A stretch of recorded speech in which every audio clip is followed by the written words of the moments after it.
'Tis I. Hey everyone, glad to see you back. Glad to see you looking fresh. The Witcher, Nightmare of the Wolf, dropped on Netflix just a few days ago and is about Vesemir, famed teacher of Geralt of Rivia and expert Witcher in his own right. And he is truly the main focal point of this story.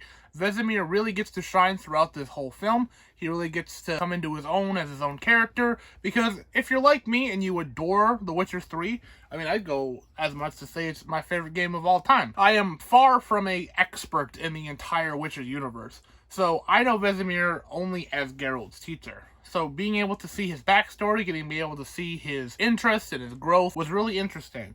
I think it was a great idea to pick someone like Vesemir to base this story on, and I think it's a great way to be able to tie us into possibly seeing Vesemir in Season 2 of The Witcher show, which, of course, Netflix is also making. It's coming out in December, and I'm very excited to see that as well.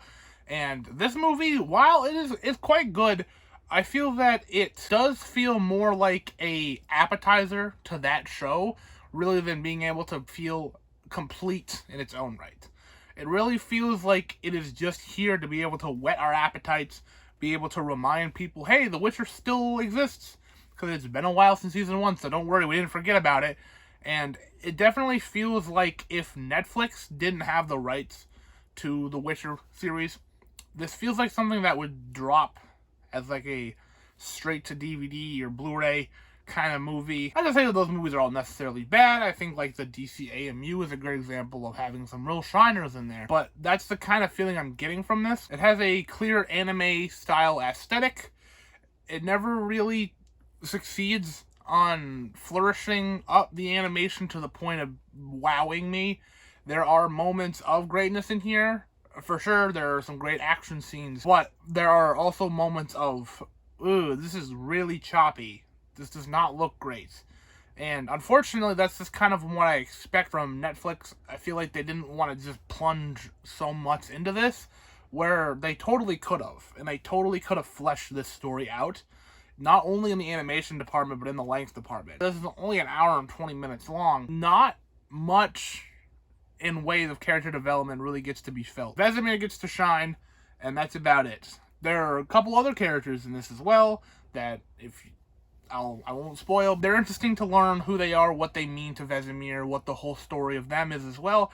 And I wish that they all had more time to be fleshed out. With only an hour and 20 minutes, there's really not much of a chance other than Vesemir to be able to be in the forefront. While that is a good thing for Vesemir fans, it is a rough thing for anyone else. I believe even like another 10 minutes, 20 minutes, this is one situation where the extra length really could have helped flesh out other characters, their development, their reasons, the entire world even. Because all the world building is really good in this, the music is fantastic in this, the design of the world and monsters and stuff is fantastic.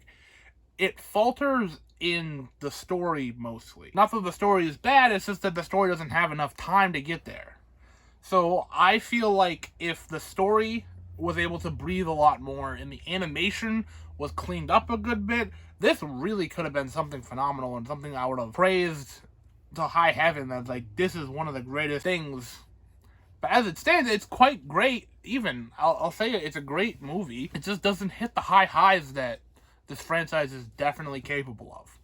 Like, obviously, I adore the game. I played the other two games as well, and I love the TV show. And this has been I don't know. Your opinions on the first Witcher may differ from mine. But this might be the weakest Witcher thing I've ever experienced. So, take that as you will. This is still quite good.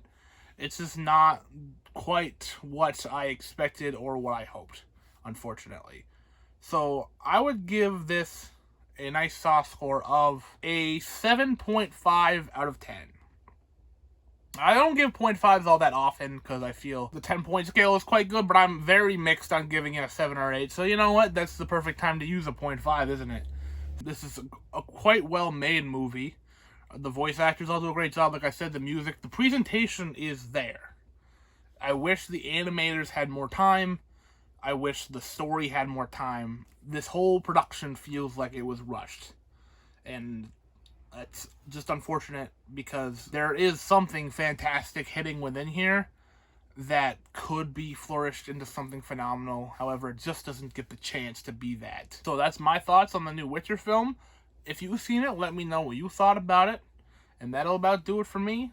As always, like this if you like this. Subscribe if you haven't already. And I will see you at some point.